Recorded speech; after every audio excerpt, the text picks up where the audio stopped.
네, 마지막 큐브의 키워드를 만나보겠습니다. 왜라는 키워드를 가지고 와 있습니다. 도대체 왜 그랬을까요? 한밤중에 귀가하던 여성이 처음 보는 남성에게 무차별적으로 폭행을 당하는 사건이 벌어졌습니다.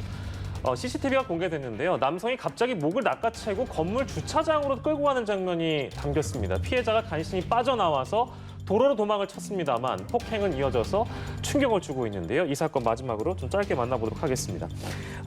일단은 제가 앞서 좀 설명을 좀 드린 그대로인데 갑자기 남성이 뒤에서 이분의 목을 낚아채서 지하 주차장으로 그냥 들어가 버린 겁니까, 교수님? 네, 그렇습니다. 이게 아는 관계가 아닙니다. 예. 전혀 모르는 비면식 관계이고요. 그야말로 아르바이트의 일상을 마치고 귀가하는 여성을 잠시 쫓아간 상태에서 지하 주차장으로 완력을 사용해서 끌고 들어간 것이죠. 예. 그러고 나서는 전혀 이유 모를 상태에서 아주 강한 폭행을 행사했고요. 더군다나 충격적인 것은 이 상태를 가까스로 벗어난 이 여성을 끝까지 제압하려고 하는 이런 시도가 있었고 겨우 주변 상황이 노출되니까 이것을 멈추고 마치 아무 일이 없었던 것처럼 사라진 것이었고요. 그렇다고 해서 무슨 약물을 한 상태라든가 음주를 한 상태라든가 그런 것도 아니었고 그냥 온전한 상태에서 혼자 가는 여성에 대해서 무차별 공격이 이루어진 그런 사건입니다.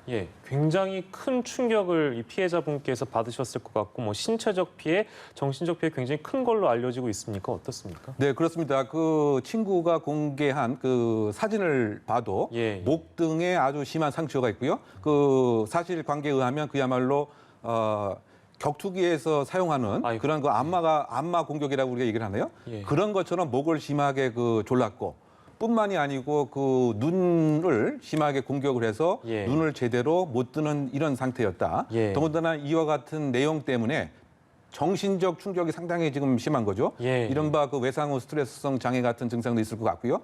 따라서 모친께서는 엄마는 이런 얘기도 했습니다. 살아보려고 정말 이렇게 노력했던 그런 딸의 모습을 보니 정말 피를 토할 것 같다. 그러니까 이 짧은 시간 안에 그야말로 이 상황을 벗어나려고 하는 노력을 또 본인이 이렇게 얘기를 했습니다. 손톱이 다 이렇게 부서지도록 피하려고 하는 모습이 나타났다. 이렇게 설명도 하기 때문에 정말 알지 못하는 사람 앞에서 갑자기 이러한 무차별, 묻지마 폭행, 묻지마 상해를 당한 그런 사건으로 요약이 됩니다.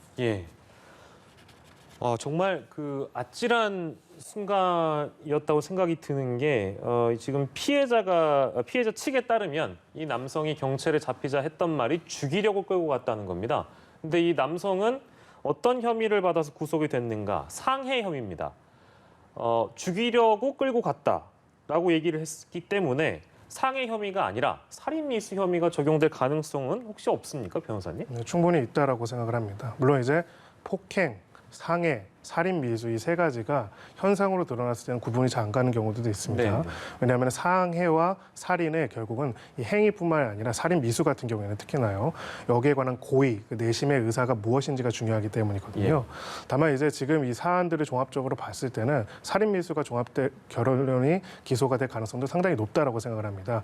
결국 의사라는 거는 본인이 이야기하는 것뿐만 아니라 객관적인 정황을 봐야 하는데요.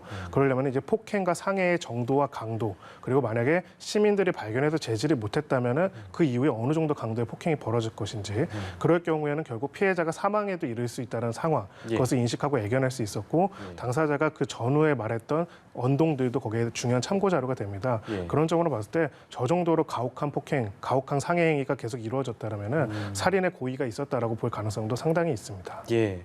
그렇군요. 아까 처음에 이제 언급을 이웅혁 교수께서 해주셨습니다만 일면식도 없는 사이였습니다. 근데 이 가해자는 왜 이 여성분에게 이런 일을 저질렀다고 알려지고 있습니까? 일단 본인의 진술에 의하면 여자친구와 헤어져서 분풀이의 대상으로 범행을 했다라고 얘기를 하고 있습니다. 어떤 측면에서 보면 감정의 전이, 감정의 전치로 이른바 종로에서 뺨 맞고 한강에서 화풀이한다. 그와 같은 전이 현상일 수도 있는데요. 간혹 가다 보면 연쇄 성폭행범이라든가 연쇄 살인범 역시 과거에 교제했던 여자와 이성과의 불화 때문에 이 감정을 그와 유사한 다른 여성에게 전치하는 경우가 왕왕 있곤 합니다. 그런데 과연 이제 이 사실이 이 동기가 진짜일지 이것도 좀 더 면밀한 조사가 분명히 필요하다고 생각이 되고요. 또 다른 이유로 이를테면 뭐 망상적 사고라든가 그럴 가능성도 배제할 수는 없죠. 몇 년 전에 발생했던 강남역 살해 사건 역시 여성을 기다리고 있다가 화장실에서 공격을 했는데 그 사람은 망상적 사고가 있었죠. 왜냐하면 그 조현병과 관련된 약을 계속 복용하고 있지 않은 상태에서 여성이 나를 공격하는 것 같다. 막 그런 식의 얘기도 있었던 것 같은데요. 그런데 만약에 이것이 일부에서 논의가 되고 있는 뭐 증오 범죄가 아니냐라고 하는 시각도 있는데 증오 범죄가 되기 위해서는 인종적 편견이라든가 성차별에 대한 나름대로 확신이 있어서 그와 같은 중요한 목적 때문에 공격 행위를 했다고 한다면 이것이 증오 범죄가 되는 거죠.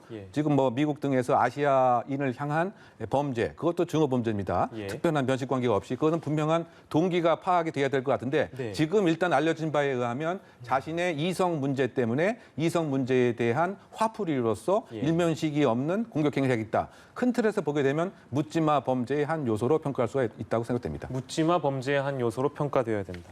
알겠습니다. 마지막 질문이 될 것 같은데요. 지금 이제 상해 혐의를 받아서 구속이 됐고 살인 미수 혐의도 적용될 가능성이 있다고 김성훈 변호사가 짚어주셨거든요.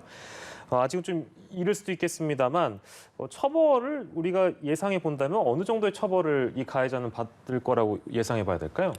네, 일단 나누어서 봐야 할 것 같습니다. 살인 미수, 그러니까 살인의 고의가 있다라고 본다면 형량 자체가 확 달라집니다. 그런 부분들이 있고요. 특히나 이제 피해자가 굉장히 큰 충격을 받았고 만약에 지금 아까 보면은 길을 건너가는 과정이 나왔더라고요. 도망치는 건데요.